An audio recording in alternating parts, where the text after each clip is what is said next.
Okay, solving logarithmic equations. When we solve a logarithmic equation, there's two types that we're going to deal with.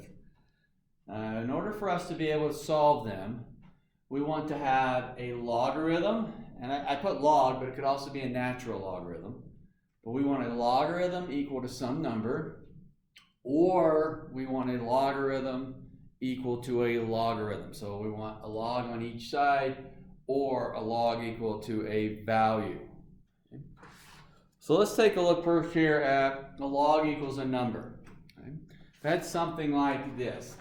So let's say log 3x minus 5 equals 4, and we're going to throw a base of 2 on there. Log of 3x minus 5 equals 4 with that base of 2. So this is a logarithm equal to a number. A logarithm equal to a number helps us because I can switch from logarithmic to exponential form. By switching to exponential form, I eliminate the log. The whole problem with solving logarithmic equations is the x, or whatever the variable is I'm solving for, is trapped inside the logarithm. So in order for me to be able to work with it, I need to get it out of the logarithm. So if I switch to exponential, I would have 3x minus 5 equals 2 to the 4th. Now 2 to the 4th is 16, base to the exponent, but now I've got a pretty basic equation to solve there. Okay. With 3x minus 5 is 16, so that would be 3x is 21, x is 7, and again we can go back and check it. 321 minus 5 is 16. If I did on my calculator, log of 16 with a base of 2, I would get a 4 going through there. So if I see logarithm equals a number, I want to go to exponential form. Let's get a couple different looks there of this situation. Let's say I had log of 2x plus 1 equals 2. Okay. Pretty similar situation. The only difference is I didn't write the base up here. So what we want to remember is if the base isn't written on a regular logarithm, that base is 10. Okay, so a little review there. That base is 10. If I go to exponential, 2x plus 1 is 10 squared. 10 squared is 100. Now I'm back to, let's write 100 there. I've got a two-step equation here. 2x is 99. X is 99 halves. 99 halves. Even a little different look. Let's go ln 5x minus 3 equals 2. So I still have a log equals a number. In this case, my base is e. Remember, if it's not written on a natural log, it is e. So when I rewrite it in the exponential form, 5x minus 3, e squared. And the other main difference here is I know 2 to the 4th, 16, 10 squared is 100. E squared, now I need my calculator. I can finish it out before I go to the calculator if I want. This would be e squared plus 3. E squared plus 3 over 5. So e squared plus 3. Alright, that should give you about I'll just round off 2 decimal places, 2.08 roughly. So that gives me that situation where I can switch to exponential. So again, logarithm equals a number. I want to go to exponential. I need to know what the base is. Base moves over. If I don't see the base, regular log's 10, natural log is e. Now let's take a look at a couple with a log equals a log. So when a log equals a log, let's see, this would be number 4. Let's go log 3x minus 1 base 6 equals log, still that base 6, x plus 8.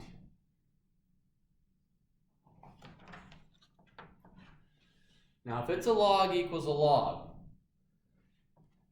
if this statement's true, and this logarithm equals this logarithm, well, that means that these two inside parts must be the same. So if those two parts are the same, then 3x minus 1 has to equal x plus 8, or this equation wouldn't be true. Those inside pieces have to be the same, because I am looking at the same function on both sides. 2x is 9. Bring that x over, move the 1 over. X then is 9/2. Okay. So when it's a log equals log, I can go right to those inside pieces. Okay. So let's kind of create a different look here.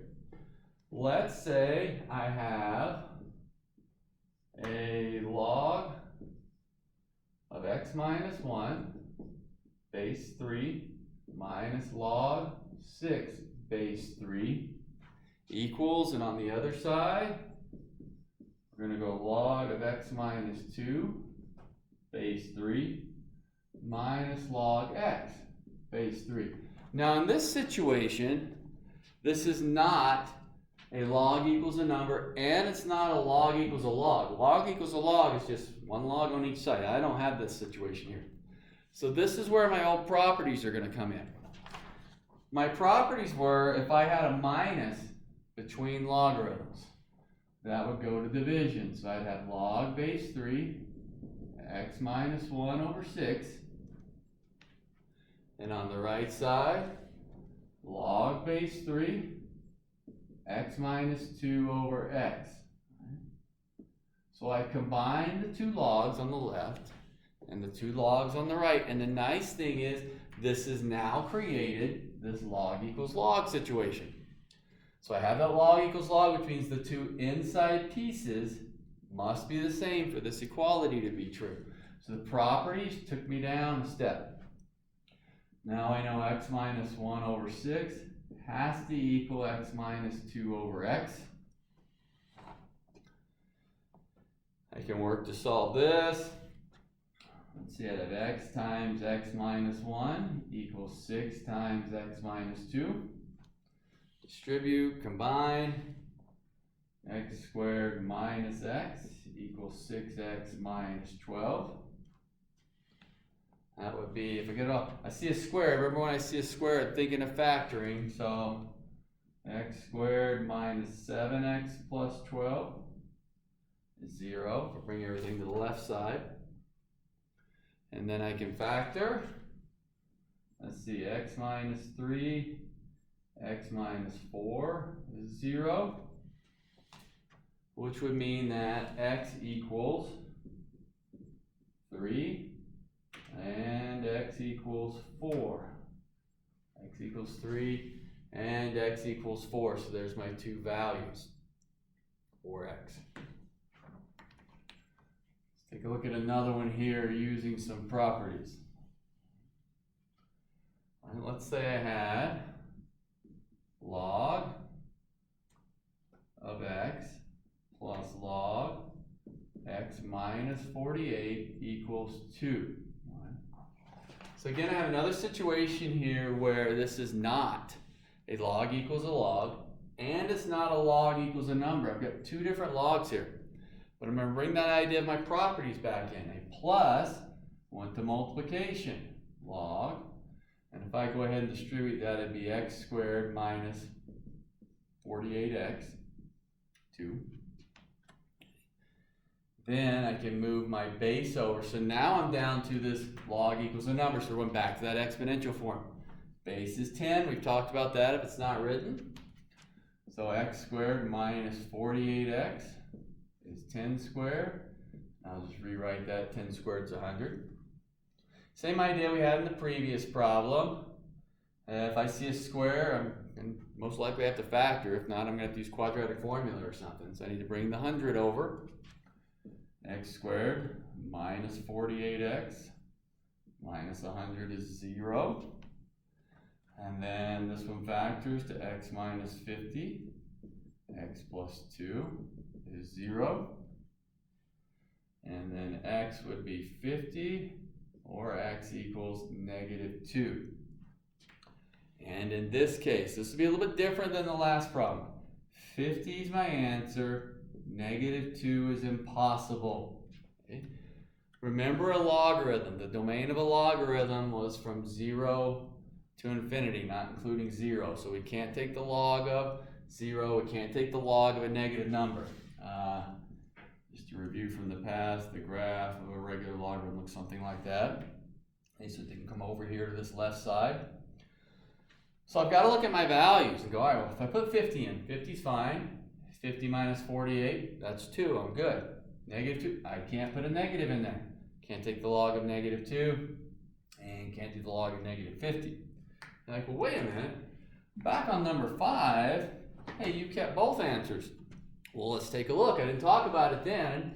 Didn't need to in this case. It came up in number 6, but let's look at it. 3. 3 minus 1 is 2, positive. 3 minus 2 is 1, positive. 3, we're good. 4. 4 minus 1 is 3. 4 minus 2 is 2. 4. Neither one of those numbers produce a negative inside the logarithm, so they're both correct, whereas in number 6, I've got to discount that negative 2. But it's just a quick check back into that log function. All right, let's look at a couple more with the use of the properties. Let's go 7 here. Say 7, let's go log of x plus 1 base 2 plus log x minus 1 base 2 equals 3. So once again, I have a log plus a log is a number. I don't have log equals log. I don't have log equals number, so I need to use my properties to get this together. And when I do, plus goes to multiplication, log base 2. And if I multiply those two together, I'd actually have x squared minus 1. It's 3. If I go ahead and multiply x plus 1 times x minus 1, key is gets me to a log equals a number. So now 2 moves over. Let's go to that exponential form. X squared minus 1, 2 cubed, which is 8. So I'm thinking factoring. I see that square. X squared minus 9 is 0. X plus 3. X minus 3 is 0. So x equals negative 3 or 3. And then you're evaluating what's going on with the original problem. Will the negative 3 work? Will the 3 work? Both of them? Only one of them? Neither of them? Well, let's try negative 3. Negative 3 plus, wait, that's a negative. I can't have a negative inside the log. That's enough to eliminate that. 3 plus 1 is 4. 3 minus 1 is 2. 3 is good. I didn't get one up here yet with an ln. Let's take a look at an ln one. Let's go ln x minus ln x minus 4 is ln 3. I like to get a natural log one up there because a lot of times we forget that it operates the same way. So in this case, I still don't have log equals a log or log equals a number. That's fine, but I can use my properties. So in comes my properties. Minus goes to division. Ln x over x minus 4 is ln 3. Now I'm looking at a log equals a log. Even though it's a natural log, the natural log of this guy equals the natural log of 3. So that means those two inside pieces must be the same. So x over x minus 4 has to equal 3. In this equation I can solve. If I multiply both sides by x minus 4, I have x equals 3 times x minus 4. Distribute. 3x minus 12. Negative 2x is negative 12. Divide, x is 6. And 6 does not pose a problem there. 6 minus 4 is 2. We are good.